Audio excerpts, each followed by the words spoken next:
In 1964, Johnny Carson, host of The Tonight Show, introduced one of his classic characters for the very first time. And if you remember last episode's discussion, by classic, I mean historically memorable.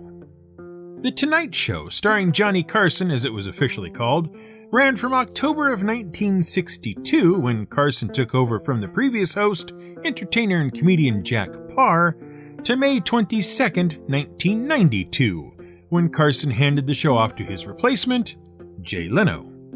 The Tonight Show itself was a classic, and under Carson's stewardship would set the standard by which all late-night television talk shows would be judged. It defined the form and style, and was the basic blueprint for all such shows that would follow. And, thanks to the reputation of Carson as a host, left its mark on the cultural scene of America by highlighting new and upcoming comedians, actors, and other performers that would go on to further shape the zeitgeist for years to come throughout its entire run and beyond. Zeitgeist, by the way, is a German word that combines the word for ghost, Geist, with the German for time, Zeit, in order to give a word that means spirit of the time, more or less. But I digress. Carson's new character was named Karnak the Magnificent. Karnak was played by Carson himself, ably assisted by his sidekick Ed McMahon. The Tonight Show would come back from commercial break, and McMahon would announce Karnak's appearance on set, at which point Carson would step through the stage curtain dressed in a black velvet cape and wearing an overly large turban on his head with an ostrich feather prominently displayed.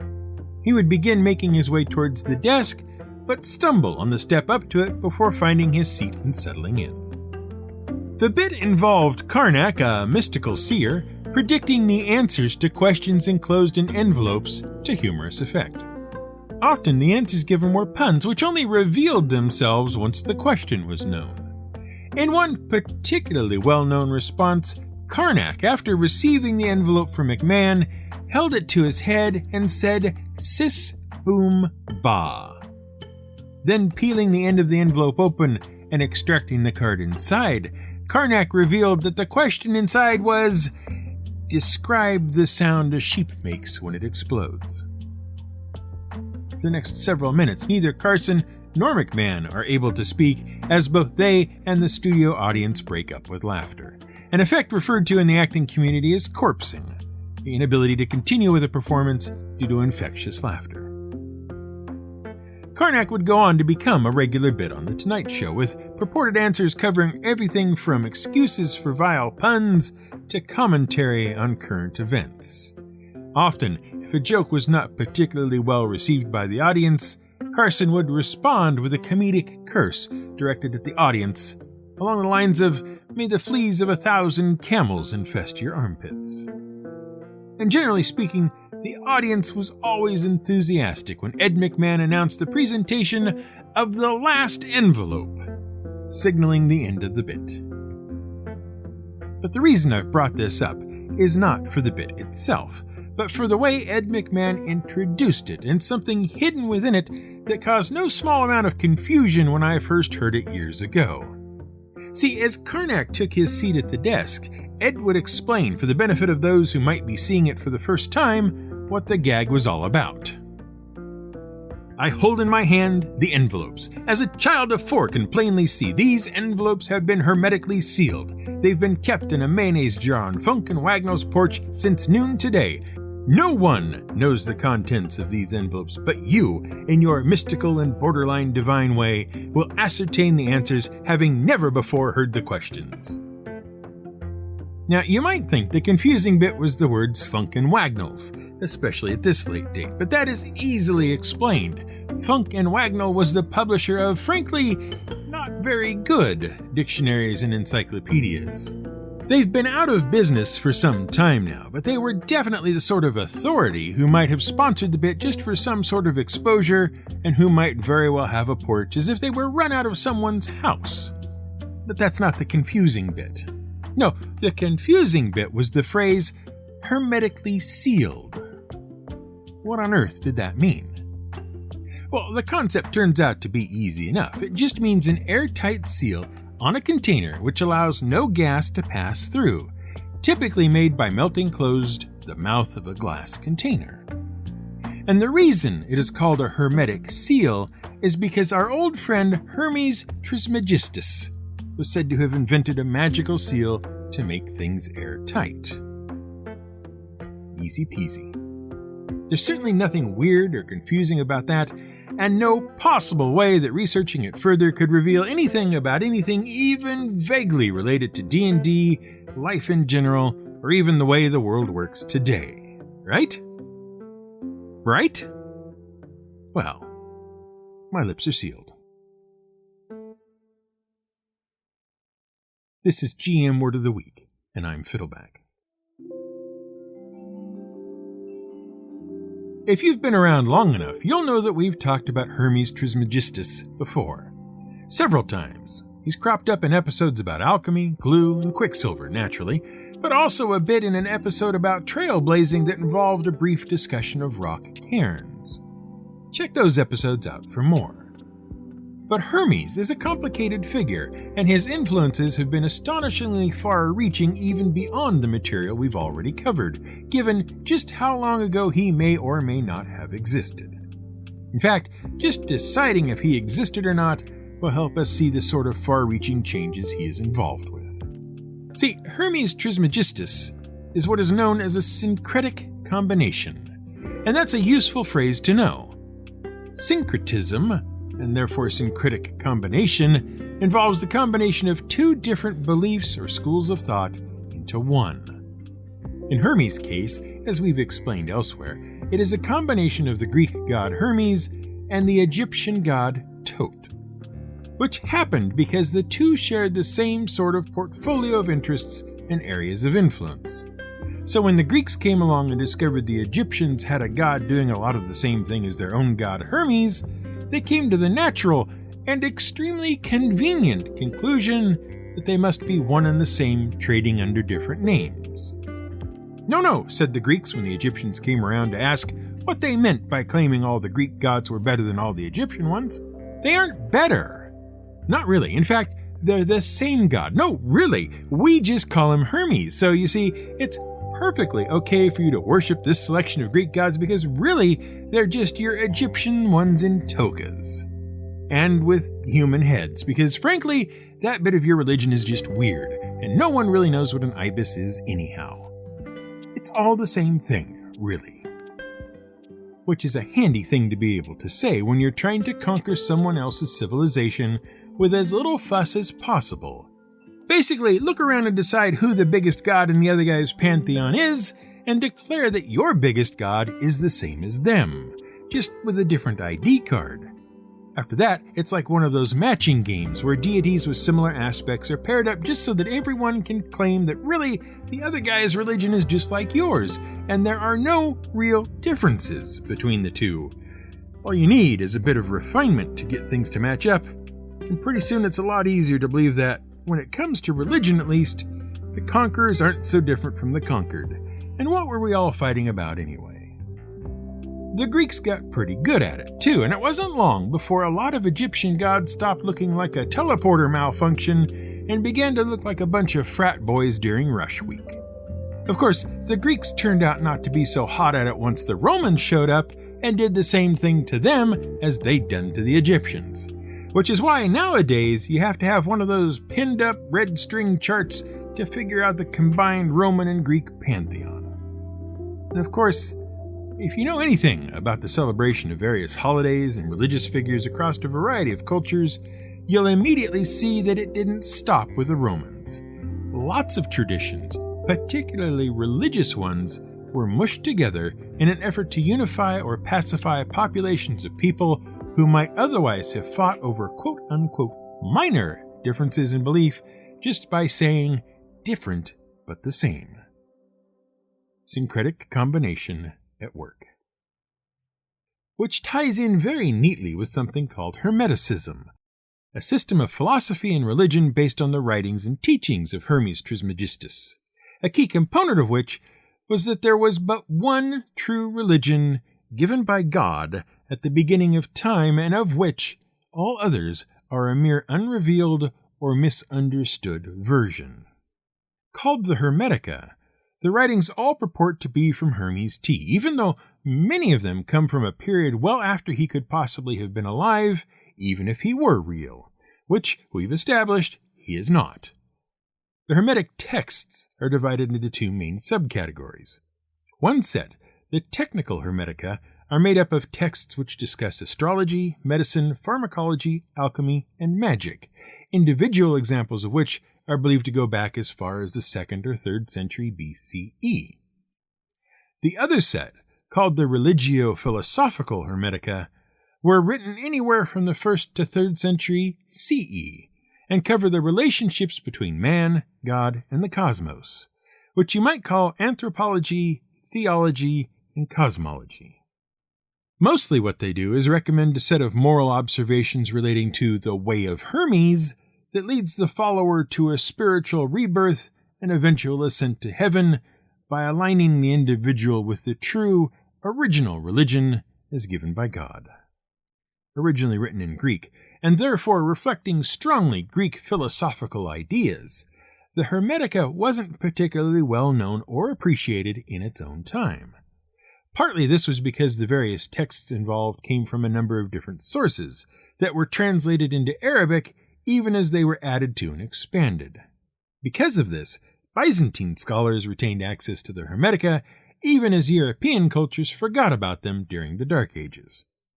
It wasn't until the Renaissance when a pair of translators took a selection of 17 of the texts and translated them into Latin as the Corpus Hermeticum that Western audiences rediscovered them. And boy did they hit big once they were in Latin. See, in the Renaissance, there was a big to-do over something called humanism. Now you might think you know what is meant by humanism, but in this case, Renaissance humanism was really all about reestablishing the humanities, the studia humanitatis, grammar, rhetoric, poetry, history, and moral philosophy. Not the other sort of humanism which you get nowadays, which is why it is referred to as Renaissance humanism to help tell them apart. Anyway, part of the goal of Renaissance humanism was to get back to basics. The medieval period had really sort of mucked about with Christianity and complicated things so much that it was hard to know what was and wasn't true Christianity. All the pomp and circumstance of the various Christian belief systems was getting in the way of a really solid belief in and understanding of God. Really, the New Testament, they thought, should be the guide, not all the other stuff hung on it by medieval theology. Back to the source, ad fontes. In order to do this, proponents of Renaissance humanism needed to go back to the ancient texts to reestablish not just basic Christianity, but all the learning that went along with it. And the older the source they could draw from, the better. Aristotle, Plato, and the other classics of Greek and Roman thought and philosophy were the way to go. And into the middle of all this renewed interest in the classics dropped the newly translated works of Hermes Trismegistus. The Corpus Hermeticum was exactly the sort of thing Renaissance Christians were looking for. It made sense according to what they understood of biblical teaching. There was only one God, and all good things came from God and nowhere else. The greatest evil was ignorance of God. The soul was good and pure, but hindered by the affections of the body, and death was not destruction, but a change of state. It demonstrated basic tenets of the Christian faith and how best to think about them in both a religious and philosophical way. It was ideal for a basic and fundamental understanding of the faith on which greater, further understanding could be built. And since it looked like Hermes had been a contemporary of Moses as far as the people of the Renaissance were concerned, there could be few better authorities of how to properly practice Christian belief outside of the Bible itself.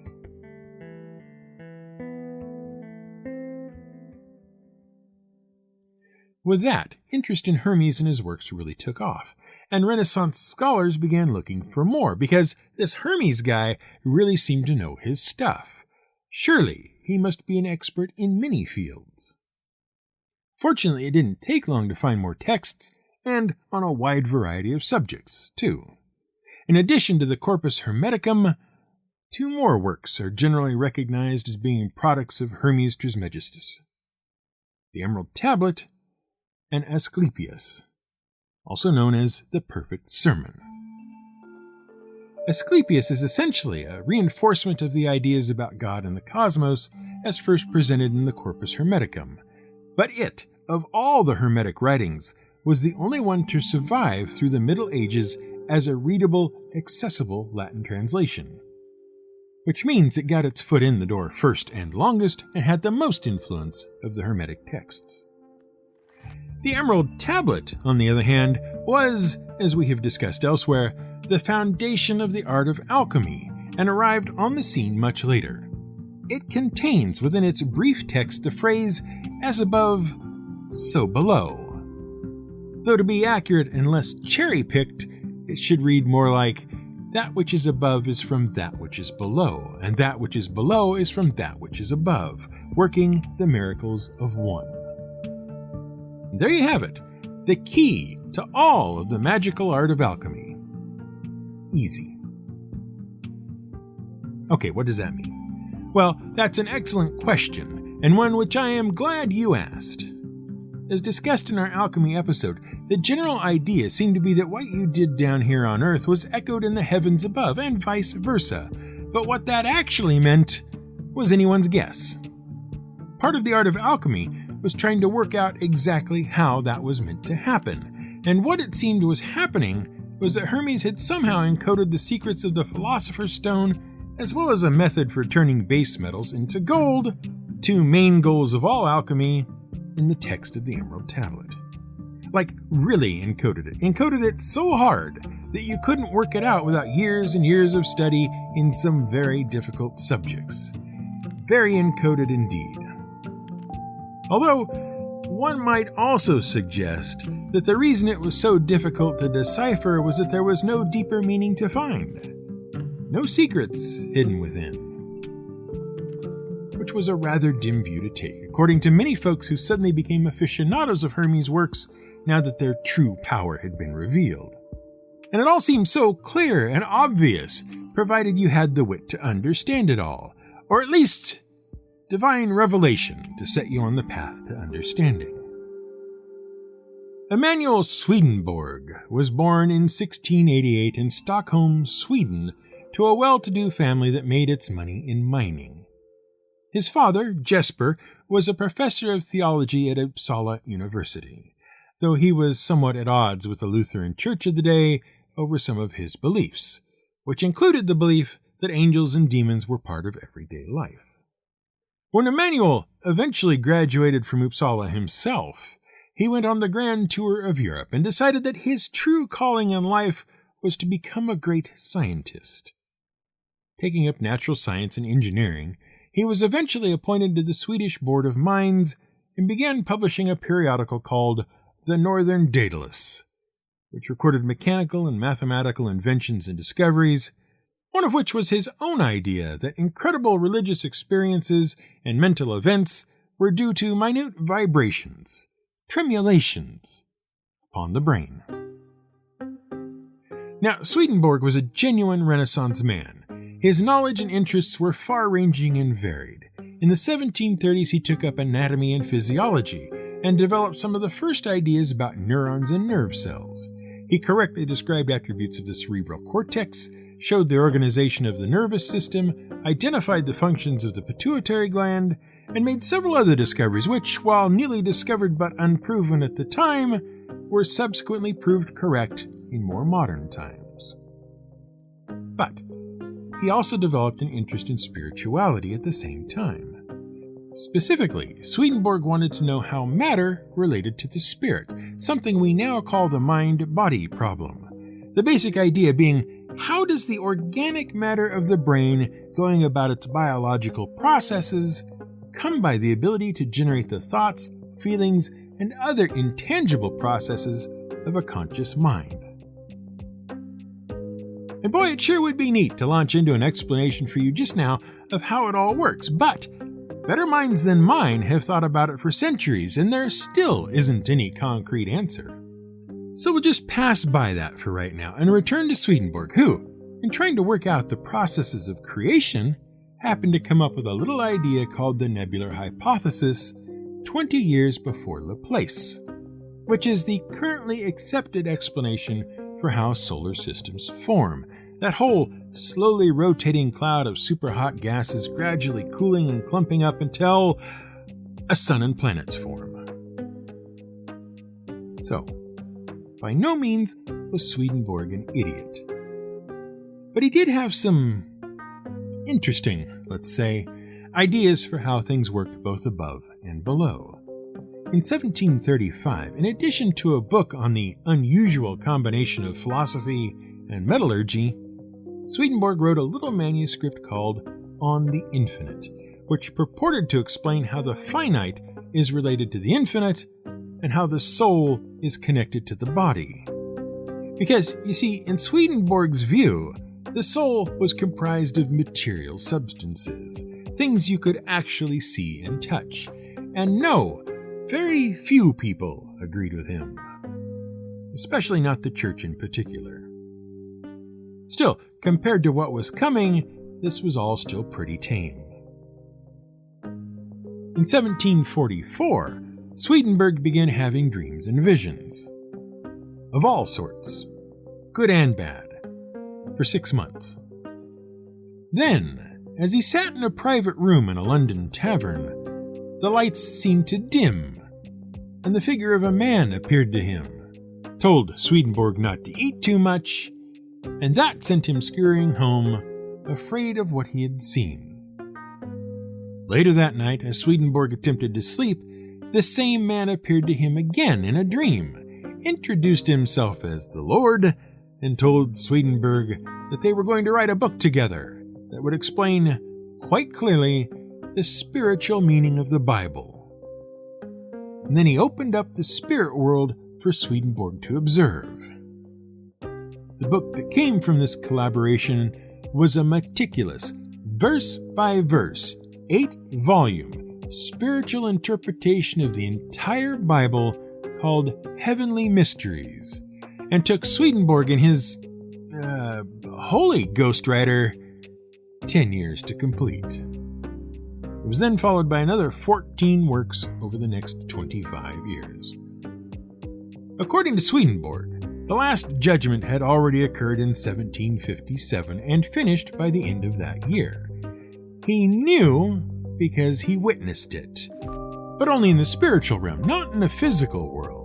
And it was the Christian church's fault because it lost both charity and faith, and so cost everyone their spiritual free will, which acted as an individual's personal balance between the forces of heaven and hell. And also, Jesus had already come back, again spiritually rather than physically, and quite naturally it was through Swedenborg himself. While he was at it, he went on to claim that originally everyone was vegetarian by design, but that it was now okay to eat meat as a personal matter of conscience without condemnation. He had conversations with spirits from other planets, was able to freely pass from the physical world to heaven or hell as he pleased and converse with those he found there, and had met spiritual beings from outside the solar system. He backed up these and other assertions with proofs in the form of extensive quotes from the Old and New Testament, which seemed to show agreement with his ideas. And all of it was based around a core belief in what he called correspondences, which were exactly the same as our old friend, as above, so below, just in different clothes. Naturally, very few people at the time took him seriously. But also naturally, a few generations later, people began to take up the idea of correspondence and run with it, because what correspondence looked like, and what the misstatement of as above, so below allowed, was justification for even more outlandish beliefs, all centered around the ideas of mysticism, spiritualism, and religion. And, as we'll find out in the next episode, it nearly ruined the world. Go ahead and look that up in your Funkin' Wagons.